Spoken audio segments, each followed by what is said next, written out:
buenas tardes, ¿cómo les va? Bueno, yo soy Nelida Tarpín, profesora de Historia. Ustedes conmigo van a tener la materia que se llama Americana y Argentina 1, el segundo año. Los horarios nuestros normales, si cursáramos, serían de 10:15 de la mañana, de 10:15 de la mañana a 13:15. Pero bueno, dado la circunstancia que ya conocemos, estamos con esta situación de las videoclases, del aula del Classroom, de subir fichas de cátedra. Bueno, yo creo que algunos alumnos me conocen por los mail por los WhatsApp que he recibido, por apellidos, algunos yo los conozco. Y bueno, para los que no me conocen, me he presentado. Nosotros, esta materia es la continuación de la americana y la argentina de primer año. En nuestra materia empieza en 1700, que sería con la muerte del último Austria, rey de España, y llegaríamos hasta el gobierno de Rosas. Es una materia muy larga. Si fuera una cursada normal tendríamos bastante bibliografía, debido a la cursada que es muy irregular y que no se pueden hacer demasiadas cosas si uno no tiene el alumno frente a frente. Lo que voy a hacer yo, y a pedido también de la coordinadora de la carrera, la profesora Carolina García, es recortar la bibliografía. Bueno, con esta condición yo espero llegar a Rosas, trataré de hacer lo imposible para llegar. Lo que yo les quería plantear es, el material va a ser seguir subiendo por el Classroom. Yo voy a tratar de grabar estos videos de explicaciones todos los que más pueda, y aparte vamos a tener otro canal de comunicación que es el grupo de WhatsApp. Yo lo que les iba a decir, yo no voy a pedir un trabajo específico de este material que estoy subiendo, pero sí que lo vayan leyendo, que vayan armando fichas. Ustedes el año pasado o el anteaño, según el año que lo hayan cursado, trabajaron en antropología, fichaje de libros.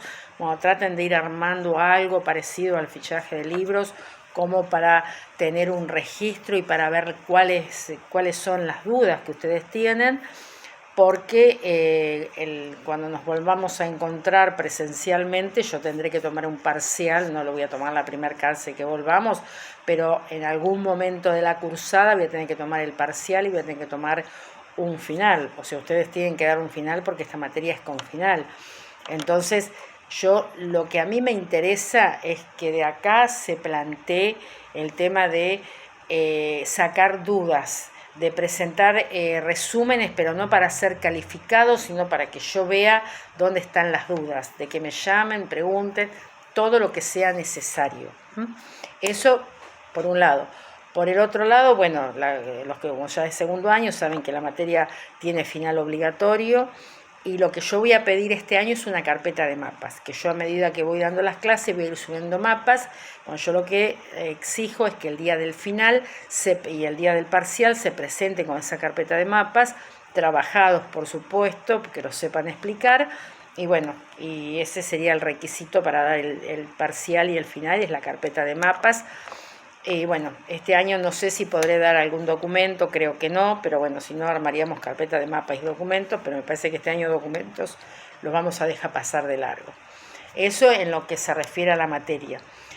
Lo que vamos a ver, lo que yo voy a explicar, que es lo que subí al Classroom, por lo menos voy a tratar de explicar una parte, no sé si toda, yo subí el texto de Alperín Dongui, que es la disolución de los imperios ibéricos, que va de 1700 a 1850, que abarca todo el proceso de las reformas e impactos de las reformas.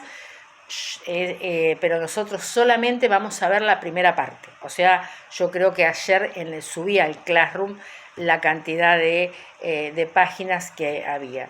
Y después el tema es ver los otros textos. Después subí una cronología que es de los reyes, de las monarquías españolas, como para que tengan idea más o menos cuáles son los monarcas que se fueron sucediendo en estos periodos. Y después subí 2 fichas de cátedra, o 2 o 3 fichas de cátedra, que hablan Uno habla de las situaciones anteriores a la reforma, habla de las incitaciones de Alperín y habla de la actualidad, de lo que fueron en sí las reformas y de las crisis imperiales. ¿No es así?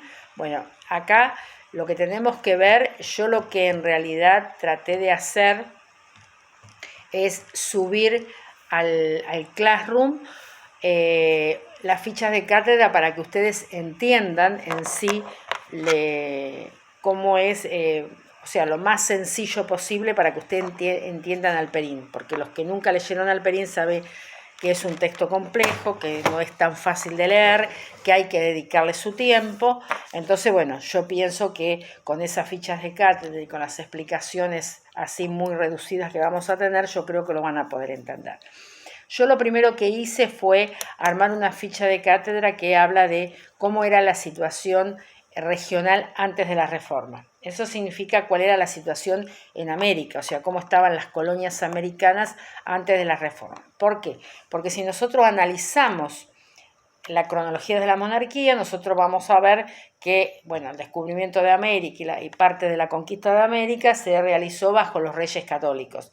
Después, ya la conquista de la parte del Imperio Inca, o sea, la conquista del Imperio Inca, ahí ya tenemos que asumió una nueva monarquía, o sea, ya no son los reyes católicos, sino que es la Casa de Austria que sube como reinante en España. Esa Casa de Austria podemos llamarla que lleva a la máxima plenitud y esplendor al Imperio Español. Pero ¿qué pasa? Acá tenemos que ver que los Austrias, esta casa reinante, podríamos decir que se divide en dos partes. La primera es la de los Austrias mayores, que está Carlos I o Carlos V de Alemania, que es el mismo, y Felipe II, que es el hijo de Carlos I, llevan al Imperio Español al mayor esplendor que se puede conocer.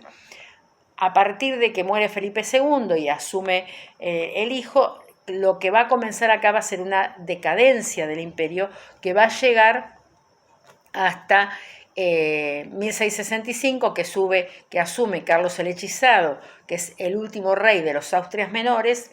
De la muerte de Felipe II hasta Carlos el Hechizado, se dice que son los Austrias menores porque el Imperio Español comenzó una decadencia que se vio muy claramente a la muerte de este rey.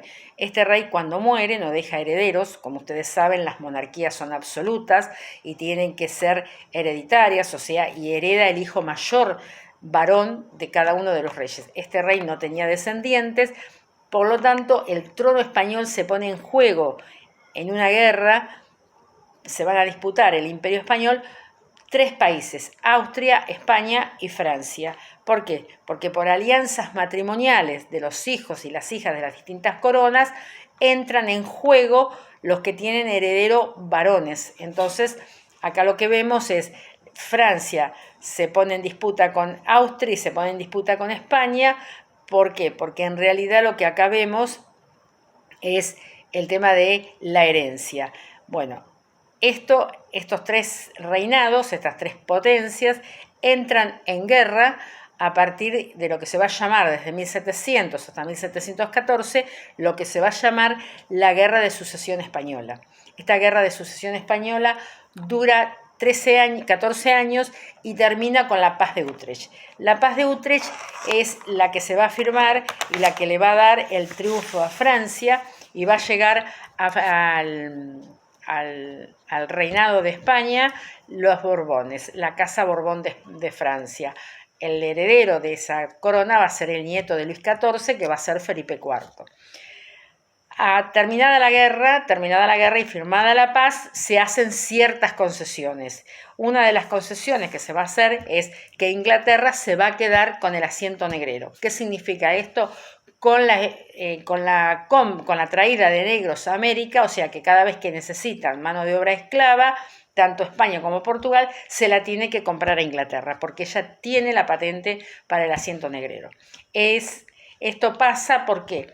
Porque si nosotros analizamos las potencias, o sea, cómo se dirimen la paz y la guerra en Europa, entre las potencias, siempre tenemos una potencia que va, una que gana y la otra que pierde. Bueno, en la que pierde y la que gana tiene que haber concesiones y ceder ciertos elementos.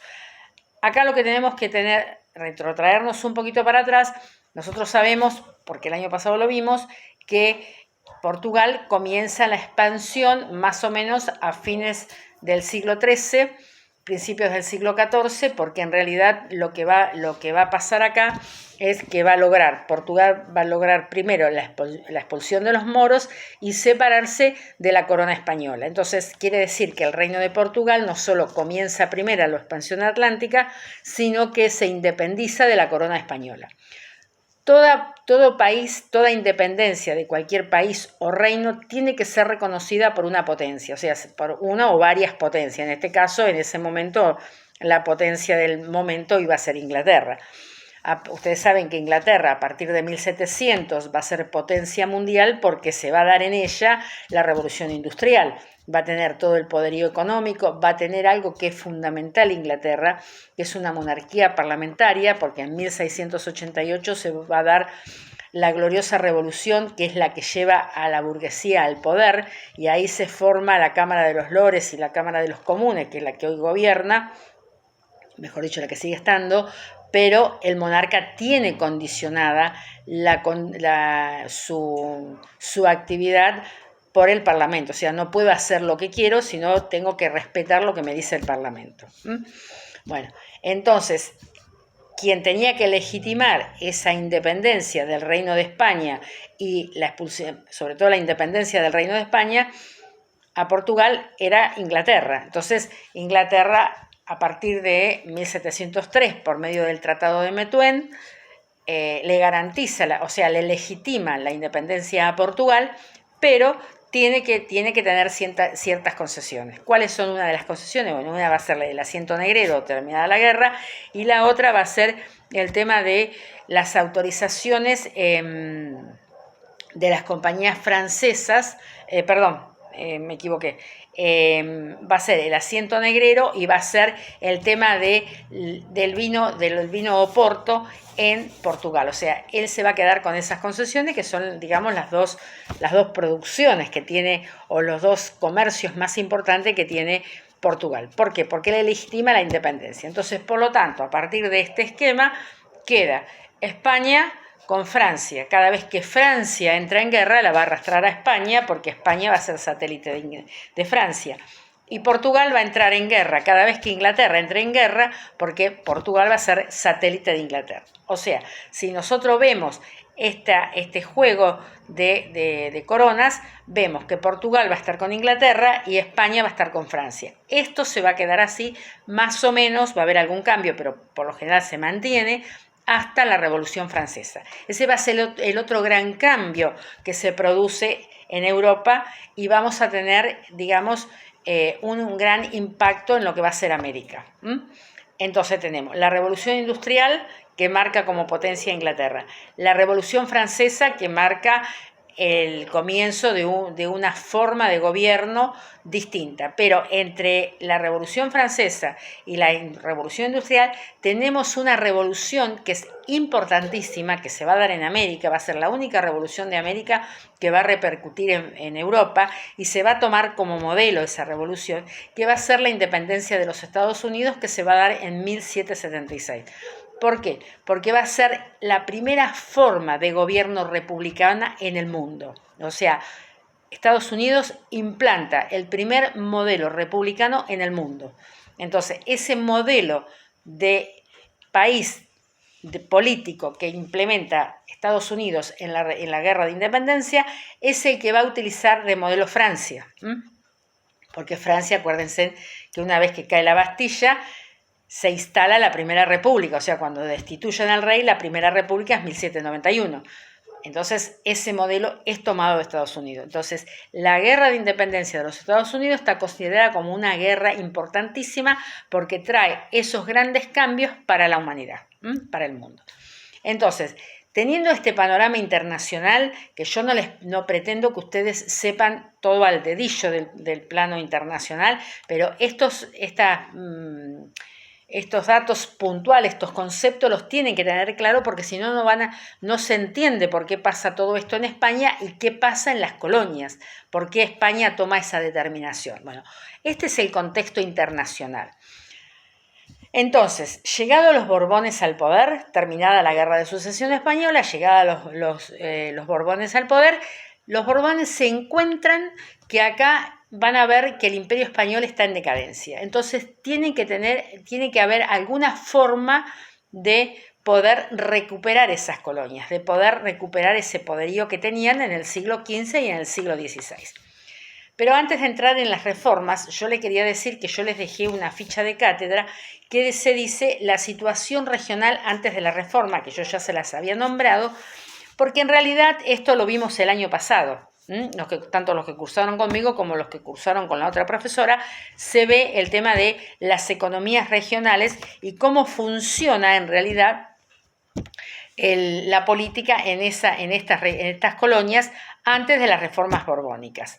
Bueno, y también le subí al Classroom dos mapas que me parecieron fundamentales porque España, la otra reforma importante que uno cuando mira el mapa lo ve, son las reformas territoriales. Las reformas territoriales se van a dar por la política, o sea, cambia el mapa de América políticamente y cambia territorialmente, porque ya no va a haber 2 virreinatos, sino que va a haber 4 virreinatos, va a haber capitanías, va a haber nuevas audiencias, entonces va a haber intendencias, va a haber superintendencias. Entonces, esas son todas las reformas. Entonces, no solo va a haber reforma desde lo económico, de lo administrativo, de lo militar, de lo fiscal, sino que va a haber reformas desde lo político, y a su vez lo político modifica el territorio. Y acuérdense y tengan presente para este cambio territorial lo que vimos en Fundación de Ciudades, que yo le insistía tanto de saber, porque el mapa de lo que va a ser el Río de la Plata, lo que va a ser el Virreinato del Río de la Plata, también cambia. Y una de las intendencias más importantes que se van a crear va a ser la de Salta de Tucumán. Eso viene del arrastre desde el año pasado, de lo que vimos en la americana de primero y segundo, americana y argentina de primero. Entonces, yo les hice un cuadro a grandes rasgos como para que tuvieran los antecedentes o para que se acordaran de lo que había pasado antes, y ustedes lean esto, traten de profundizarlo, traten de armar algo, de ver el texto de Leslie Belte, que hablaba de minería, que hablaba de economía. Traten de ver la de Fundación de Ciudades, sobre todo el de América, el de lo que va a ser después el territorio del Río de la Plata. ¿Por qué? Porque es fundamental ver eso, porque en realidad lo que nosotros vemos ahí es el tema de cómo cambia el mapa político. Cambia el mapa político y cambia el mapa territorial. O sea, las disputas de las tierras, acuérdense que el espacio territorial era la disputa de los gobernadores, y eso tiene que ver con las reformas y tiene que ver con lo que viene de antes. Entonces, y acuérdense que desde las Antillas salía la conquista, o sea, Cuba fue el laboratorio de la conquista. De ahí salió Cortés hacia México, después se expandió la conquista, Pizarro sale de Panamá. Entonces, esas son todas puntos que el año pasado vimos. Traten de refrescarlos y de ponerlos en práctica este año en esto que yo le di los antecedentes o la situación anterior regional de América. Esto sería lo que nosotros tenemos, los antecedentes, digamos, lo que vimos el año pasado. La guerra de sucesión, para ver que llegan los Borbones, y los antecedentes regionales. Ahora, ¿qué pasa? Cuando llegan los Borbones al poder, empiezan a plantearse la idea de las reformas. ¿Las reformas por qué? Porque las reformas son fundamentales para recuperar las colonias. Entonces, en todo este tema de investigación, el que trabaja muy bien el tema de la reforma va a ser don Tulio Alperín Dongui. ¿Por qué? Porque él en realidad hace toda una organización del espacio territorial de América, y a su vez él plantea al comienzo del texto la idea de que en realidad España quería llegar a las reformas con los Borbones en la América Española, pero planteó 4 factores. O sea, la idea de la corona era que había 4 factores que eran fundamentales para hacer las reformas, porque sin las reformas España perdía las colonias. Bueno, la primera que dice que es la primera incitación que plantea Alperín para esto es la toma de conciencia de que es una potencia marginal. Sí, que son una potencia marginal, porque también después están las reformas pombalinas que pertenecen a Brasil. Pero por ahora vamos a ver las borbónicas, después veremos las pombalinas. Entonces, ello es una potencia marginal. ¿Por qué? Porque en realidad el poderío lo tiene Inglaterra. Entonces, lo que ve España es que va quedando en el camino, que se va quedando después de la paz de Utrecht, comienza a tener graves problemas y sobre todo porque Inglaterra se queda con el asiento negrero, que es la forma de tener que comprarle esclavos a Inglaterra. Y después el otro problema era que Inglaterra tenía una ilegalidad impresionante, tenía piratería, tenía contrabando, o sea, eso tenía que, España tenía que implementar una reforma porque tenía que tratar de parar todo ese problema que presentaba Inglaterra. Bueno, yo acá en la ficha de cátedra que le subí, le puse lo que era la primera incitación y le hice alguna descripción un poco más extensa de que esta que le estoy planteando en el video, porque si no los videos se hacen muy largos. La segunda es el temor a las pérdidas de las colonias. Cuando ella dice el temor a las pérdidas de las colonias, ¿qué quiere decir con esto, Alperín? Que a partir de las guerras, a partir de la guerra de sucesión española y de algunas cuantas que vinieron después, las colonias se usaban como botín de guerra. O sea, no solo se disputaba un espacio o una guerra en Europa, sino que firmada la paz, dame esta colonia, llévate esta. Entonces el tema era ese, las colonias eran botín de guerra. Ya anterior a 1700 ya había habido problemas porque en 1680 Portugal funda Colonia de Sacramento y ustedes saben que Colonia de Sacramento era la base naval por excelencia del contrabando inglés. Entonces que entraba todo por el Río de la Plata, las mercaderías inglesas y a su vez no solo entraba mercadería sino que salía toda la plata potosina. El resto de la plata potosina que quedaba en esa época salía por el Río de la Plata en forma de contrabando. Después, el otro problema que también que había habido es que, bueno, España, para contrarrestar esto, la fundación de Colonia de Sacramento, funda Montevideo. Cuando funda Montevideo, entonces es el bastión español por excelencia, pero el contrabando no lo podía controlar. Y después, Portugal vuelve a fundar otro lugar, que es en el norte es en las costas de Brasil, que es cerca del río San Pedro, del río Grande de San Pedro, funda Puebla. Entonces, y el punto que en realidad a España la hace temblar de sus colonias es la toma de La Habana en 1762. En 1762 la toma de La Habana fue algo tan terrible que, ¿por qué? Porque La Habana, o sea, todo el Caribe, era un centro geopolítico perfecto para poder asentar el comercio inglés. O sea, era la base de operaciones de España para el comercio y para el ensayo de lo que fue la conquista, lo que fue el laboratorio de la conquista. A Inglaterra le venía perfecto esa zona, porque no solo tenía la entrada por el paso del Estrecho de Magallanes para entrar por el Istmo de Panamá, sino que tenía todo el Caribe a su disposición y tenía las colonias inglesas ahí nomás cruzando el Atlántico. Entonces, ahí es cuando España se pone como más rígidas en las reformas, aunque ya había habido un problema en La Habana que fue también muy importante, que fue la guerra de la Oreja de Jenkins, ¿no? Que acuérdense que la Oreja de Jenkins fue un barco negrero inglés que en realidad el capitán, que era Jenkins, termina, ven que adentro de los barcos llevan contrabando, ¿no? Entonces ahí en realidad eso te deriva en un gran problema internacional y no solo en un problema internacional, sino que termina con la destrucción de Portobelo.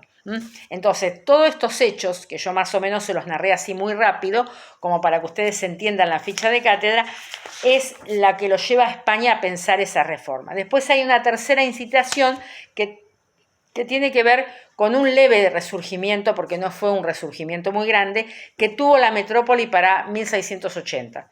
Un resurgimiento en el tema de de las industrias textiles o de la agricultura, pero en realidad no mucho porque España nunca se industrializó. La plata y el oro que se llevó de América nunca la utilizó para su provecho dentro del país, sino que compraba artículos de lujo a Oriente, compraba los textiles al norte, compraba a Inglaterra, o sea, todas las manufacturas que entraban a España entraban compradas. Entonces no había manufactura hecha de la industria de España. Entonces eso la lleva a que sí hay algunos cambios, pero no muchos. Y después el otro tema que sí lo piensa muy bien España es la cuarta incitación que plantea Alperín, que tiene que ver con las colonias americanas, porque lo que España ve que las colonias americanas ya no eran las mismas de hace 200 años. Entonces acá lo que comienza a ver España es decir, bueno, acá no hay ya tantos españoles puros como hace 200 años. Acá ya hay hijos de españoles nacidos en América, que son los americanos, que en realidad tienen otros intereses, no son los intereses de hace 200 años de los padres o los tíos o los abuelos de ellos.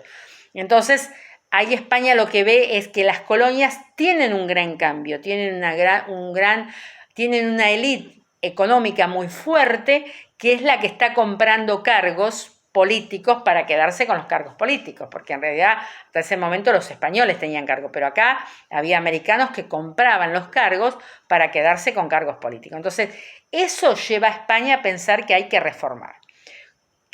¿Cómo se elaboran las reformas? Bueno, las reformas tienen dos etapas.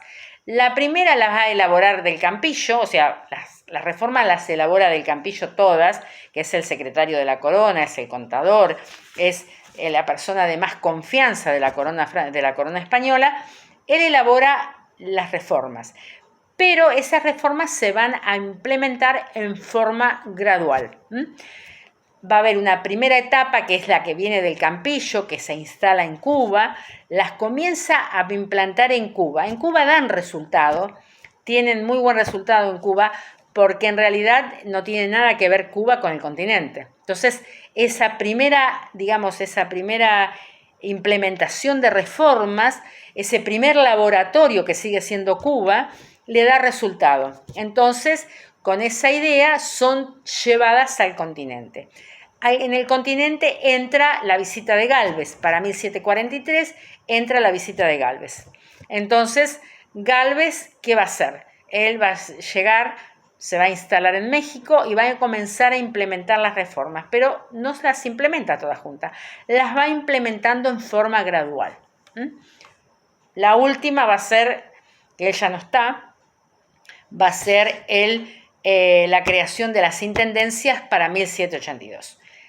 Pero acá yo me gustaría parar, yo quisiera que todo esto quedara bien claro, que ustedes lo entendieran, y en el próximo video, para la próxima semana, yo explicaría lo que son las reformas. Yo le bajé un esquema de las reformas que las armé por virreinato y por reformas, por medidas, las administrativas, las militares, las mercantiles, las económicas y las fiscales. Esa sería la otra ficha de cátedra, y la otra ficha de cátedra sería las crisis imperiales, que es el periodo de guerra que se da en Europa, que algo yo le comenté recién.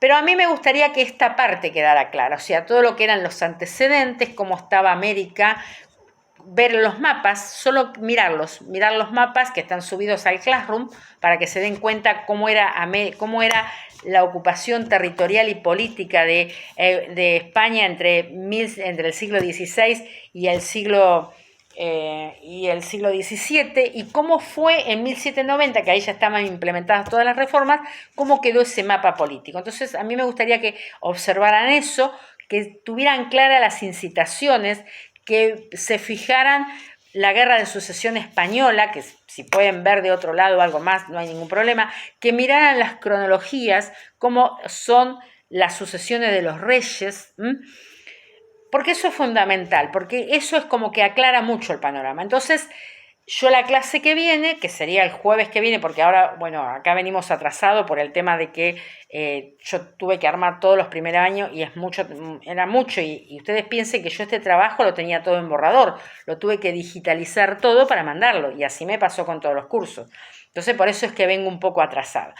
Pero yo les diría que para el fin de semana, jueves o viernes, yo grabaría otro video, lo subiría y explicaría la ficha de cátedra de las reformas y la ficha de si puedo, la de las crisis imperiales. Si no, me quedaría con las reformas y veríamos en otra clase las crisis imperiales. Pero a mí me gustaría que esto quedara claro. La primera parte, lo que yo les fui hablando de las sucesiones de las coronas, que era el contexto europeo. El contexto europeo es fundamental.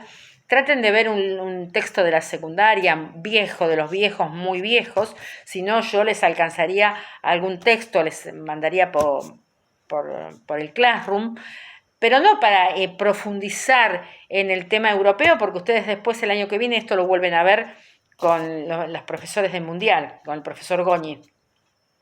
Pero yo lo que necesito es que sí el contexto internacional, porque tiene que ver la Revolución Francesa, tiene que ver la revolución la Guerra de Independencia de los Estados Unidos, tiene que ver la Revolución Industrial. Mientras la Revolución Industrial planteaba un modelo capitalista, España seguía con el monopolio. Ustedes piensen, la Guerra de Independencia de los Estados Unidos fue para 1776, Estados Unidos estaba dando la libertad y nosotros estábamos creando el Virreinato del Río de la Plata. O sea, esas son todas cosas para ir pensando. Entonces, a mí me gustaría quedarme en esta parte, no entrar en sí en las reformas, que les quede bien claro, ver cuáles fueron las etapas, eso sí, de Gálvez y Campillo.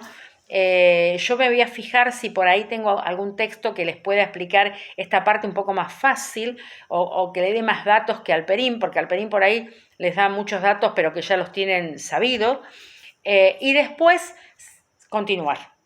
Y a partir de acá yo les diría que, bueno, me pregunten todo lo que necesiten, ya sea por el Classroom, ya sea por el grupo de WhatsApp, ya sea por una llamada particular, yo no tengo ningún problema. Lo único que le puedo decir, chicos, llámenme dentro de media hora porque estoy grabando otra clase, no hay ningún problema.